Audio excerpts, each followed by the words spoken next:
ወላፈን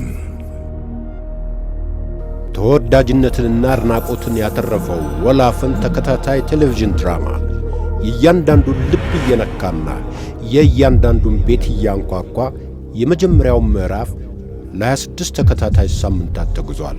በነገራችን ላይ ቤቱ ሲዘረፍ አንቺ የት ነበር? አንቺ ማለት ሰው ማፍቀርም ስራ መፍታት ምን ማለት እንደሆነ የማይገባሽ ፍጡር ነሽ። ምን ለማለት ነው? ሁሉንም ነገር ያደረኩት ላንቺ ስል እንደሆነ እንዴት አይገባሽም? እኔ እዚህ ውስጥ የለውበትም።